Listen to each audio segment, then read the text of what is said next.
বাংলাদেশের ভেতর দিয়ে চলবে ভারতের ট্রেন। বাংলাদেশের প্রধানমন্ত্রী শেখ হাসিনা ভারত সফরে সম্প্রতি যে 10টি সমঝোতা স্মারকে স্বাক্ষর করেছেন সেগুলোর একটি হচ্ছে এই রেল ট্রানজিট। ভারতের ট্রেন এতদিন বাংলাদেশের সীমান্তে এসে ইঞ্জিন পরিবর্তন করে বাংলাদেশের ভূখণ্ডের উপর বাংলাদেশের ইঞ্জিনে চলত, কিন্তু এখন ভারতের রেলগাড়ি বাংলাদেশের ভূখণ্ড ব্যবহার করে ভারতের পূর্ব পশ্চিমে সংযোগ স্থাপন করতে পারবে। আর এসব নিয়েই শেষ কদিন নেটদুনিয়া উত্তাল। দর্শক, ট্রানজিট কি? ট্রান্সশিপমেন্টের মধ্যে পার্থক্য কি? ভারতকে ট্রানজিট সুবিধা দিয়ে বাংলাদেশের কি লাভ বা ক্ষতি হলো? এই সুবিধা দিয়ে বাংলাদেশের স্বার্থ কি? বন্ধুকে খুশি রাখতে আসলেই কি একপাক্ষিক ভালোবাসায় মজেছে বাংলাদেশ? এই চুক্তি স্বাক্ষর হওয়ার পর কি স্বার্থ হাসিল হয় ভারতের? এই সব কিছু নিয়ে আলোচনা করব আজকে সারমর্মে। সঙ্গে আছি আমি ফয়সাল আহমেদ পিয়াস।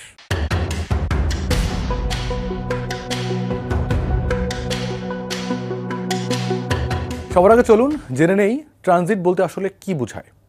ধরে নেই এ, বি, সি তিনটি দেশ। এখন এ যদি বি দেশের রাস্তা ব্যবহার করে সি দেশে পণ্য পরিবহন করে, তাহলে বি একে ট্রানজিট সুবিধা দিল। এখানে কিন্তু শুধু বি দেশের ভূমি ব্যবহার করা হচ্ছে, এবং সবচেয়ে গুরুত্বপূর্ণ যে ব্যাপার সেটা হচ্ছে যানবাহন হবে এ দেশের। আর এখানেই ট্রানজিট এবং ট্রান্সশিপমেন্টের মধ্যে পার্থক্য। ট্রান্সশিপমেন্টে মূল কথা হলো এক দেশে অন্য দেশের যানবাহন ঢুকবে না। সেক্ষেত্রে পণ্য সীমান্তে এসে বাহন পরিবর্তন করবে। যেমন ধরুন, ভারতের পণ্যবাহী জাহাজগুলো বাংলাদেশের চট্টগ্রাম বন্দরে এসে তাদের পণ্যগুলো খালাস করে, তারপর বাংলাদেশের ট্রাকগুলো সেই পণ্য বহন করে ভারতের আসাম ত্রিপুরার সীমান্ত পর্যন্ত গিয়ে আবার ভারতের ট্রাকে তুলে দিয়ে আসে।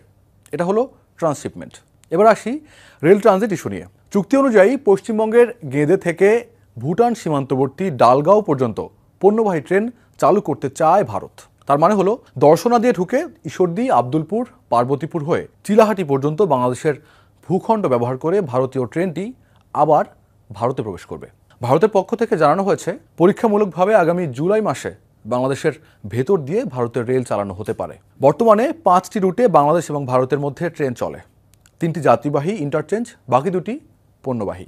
বর্তমান নিয়ম অনুযায়ী ভারতীয় ট্রেন সীমান্তে আসার পর বাংলাদেশি ইঞ্জিনে বাংলাদেশের অভ্যন্তরে আসে, আর বাংলাদেশি চালক তা চালিয়ে আনেন, আর ফিরে যাওয়ার সময় ওই একই নিয়ম অনুসরণ করা হয়। এবার আসা যাক, প্রস্তাবিত রুটটি চালু হলে ভারত কতটা লাভবান হবে, আর বাংলাদেশের বা কী লাভ? শুরুতে আসি ভারতের স্বার্থ নিয়ে। বর্তমানে পশ্চিমবঙ্গের কলকাতা থেকে দেশটির উত্তর পূর্বগামী train Jalpaiguri chicken neck corridor ঘুরে যায়। বাংলাদেশের দর্শনা, ঈশ্বরদী, আব্দুলপুর, পার্বতীপুর, চিলাহাটি হয়ে গেলে 300 কিলোমিটার পথ কমবে এখানে। এতে দেশটি পশ্চিমবঙ্গের বিভিন্ন অঞ্চল ও উত্তর পূর্বাঞ্চলীয় রাজ্যগুলোয় যাতায়াত যেমন রেলপথের দূরত্ব কমে আসবে, তেমনি ট্রেনের পরিচালনা ব্যয়ও কমে আসবে বহুলাংশে। দেখুন, এই ট্রানজিট কিন্তু নতুন নয়। কয়েক বছর আগেই 2টি রুটে ভারতকে পণ্য পরিবহনের অনুমতি বা ট্রানজিট দেয় বাংলাদেশ। আগের আলোচনা থেকে বুঝতেই পারছেন, তখন বাহন পরিবর্তন করে স্থলবন্দর দিয়ে পণ্য আসতো, আর বাংলাদেশের যানবাহন আবার পণ্যগুলোকে ভারতের সীমান্তে দিয়ে আসতো। বলা যায় ভারতের মালবাহী কোনো ট্রেন বাংলাদেশের মধ্য দিয়ে সরাসরি যেতে পারতো না।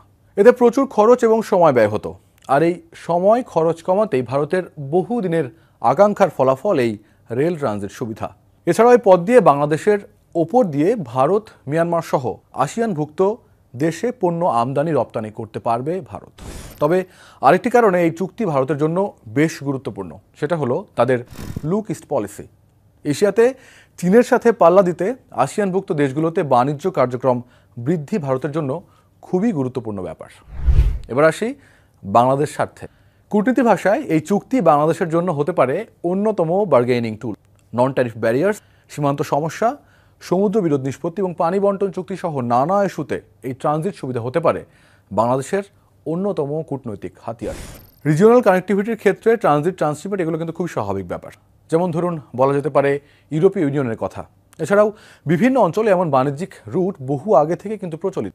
তবে আসল কথা হল কূটনৈতিকভাবে সুবিধার আদান প্রদান কিভাবে হচ্ছে। অর্থনীতির ভাষায় এটি জিরো সাম গেম বা একপাক্ষিক লাভ, নাকি দুপক্ষের জন্যই উইন উইন সিচুয়েশন, তা বুঝতে আমাদের অপেক্ষা করতে হবে আরও কয়েক বছর। তাছাড়াও আপনারা জানেন, ইতোমধ্যে 2024 সালের 23 জুন স্বাক্ষরিত সমঝোতা স্মারক তিস্তা প্রকল্পের বিষয়ে যৌথভাবে কাজ করার সিদ্ধান্ত হয়েছে, এবং তাতে বাদ সেধেছেন পশ্চিমবঙ্গের মমতা বন্দ্যোপাধ্যায়। আন্তর্জাতিক বিশেষজ্ঞদের মত, ট্রানজিট পাওয়ার পর দর্শনা থেকে চিলাহাটি পর্যন্ত যে রেল লাইনটি ভারত ব্যবহার করার সুযোগ পাবে, সেটির উন্নয়ন এবং ব্যবস্থাপনার খরচও পাওয়া উচিত বাংলাদেশের। এদিকে 2026 সালে বাংলাদেশ এলডিসিভুক্ত দেশগুলোর মধ্যে কিন্তু আর থাকবে না। তখন শুল্কমুক্ত পণ্য পরিবহনের সুযোগ আর পাবে না বাংলাদেশ। এখন ভারতে পণ্য রপ্তানিতে 97% শুল্ক মুক্তির সুবিধা পাচ্ছে কিন্তু বাংলাদেশ, যদিও নন ট্যারিফ বাধা রয়েছে, যে কারণে আসলে খুব একটা বহুলাংশে লাভ করতে পারছে না। তবে এলডিসি থেকে উত্তরণের পর শুল্ক মুক্তি বজায় রাখতে আলোচনা চলমান রয়েছে, যেটার নাম সেপা, কম্প্রিহেন্সিভ ইকোনমিক পার্টনারশিপ এগ্রিমেন্ট। দ্বিপক্ষীয় বাণিজ্য, আঞ্চলিক স্থিতিশীলতা ও ভৌগোলিক কারণে বাংলাদেশ ও ভারত একটি বন্ধুত্বপূর্ণ সম্পর্ক রক্ষা করতে চায়। তাছাড়া বাংলাদেশের কূটনৈতিক পলিসি হচ্ছে সবার সাথে বন্ধুত্ব, কারোর সাথে বৈরিতা নয়। 2022 সালে ভারত বাংলাদেশকে বিনা মাশুলে তাদের স্থলবন্দর, বিমানবন্দর ও সমুদ্র বন্দর ব্যবহার করে তৃতীয় কোনো দেশে পণ্য পরিবহনের প্রস্তাব দিয়েছে। এতে করে বাংলাদেশের পণ্যবাহী ট্রাক এই ভারতে নির্দিষ্ট স্থলবন্দর ও পথ হয়ে নেপাল ও ভুটানে যেতে পারার কথা, কিন্তু সেই সুবিধা কিন্তু এখনও পায়নি বাংলাদেশ। তাছাড়া 2015 সালে বাংলাদেশ, ভুটান, ভারত, নেপাল, যেটাকে বলা হচ্ছে বিবিআইএন মোটরযান চুক্তি স্বাক্ষরিত হয়, কিন্তু সেই চুক্তিও কিন্তু এখনও কার্যকর হয়নি। ট্রানজিট নিয়ে বিশ্ব বাণিজ্য সংস্থার কিন্তু একটি নীতি আছে। যদি এ দেশ চায় বিদেশের ওপর দিয়ে সি দেশে পণ্য পরিবহন করবে, তাহলে বি ট্রানজিট দিতে বাধ্য। কিন্তু এ যদি আরেকটি অংশে যেতে চায়, যদি বি এর ওপর দিয়ে যেতে চায়, তাহলে বি ট্রানজিট দিতে বাধ্য নয়। নেপাল ও ভুটান যথাক্রমে 1976 এবং 1984 সালে বাংলাদেশের সাথে ট্রানজিট চুক্তি করেছিল।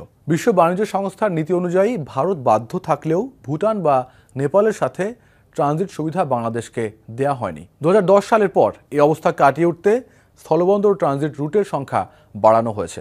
বর্তমানে নেপাল ও ভুটানের ট্রাক ভারতীয় ভূখণ্ড ব্যবহার করে বাংলাদেশ সীমান্ত পর্যন্ত পণ্য পরিবহন করতে পারে, কিন্তু বাংলাদেশের ভেতর প্রবেশ করে মোংলা বা চট্টগ্রাম বন্দর পর্যন্ত যাতায়াত করতে পারে না।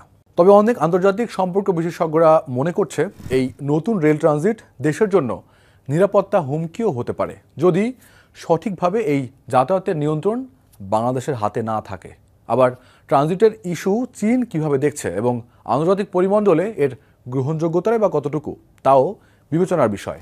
তবে আন্তর্জাতিক সম্পর্ক বিশেষজ্ঞরা বলছেন, এই চুক্তি বাস্তবায়নের পর তিস্তা মহাপরিকল্পনা বাস্তবায়ন, বন্দরগুলোর সুযোগ সুবিধা সক্ষমতা বাড়ানো, ভারতের ভূমি ব্যবহার করে নেপাল ও ভুটানের সঙ্গে বাংলাদেশ ও তৃতীয় দেশের পণ্য আনা নেওয়ার সুযোগ সুবিধা আদায় করতে সরকারকে কাজ করতে হবে এবং সর্বোপরি রেল ট্রানজিটে বাংলাদেশের যেন ন্যায্য মাশুল বা টোল পায়, সে বিষয়টি নিশ্চিত করতে হবে।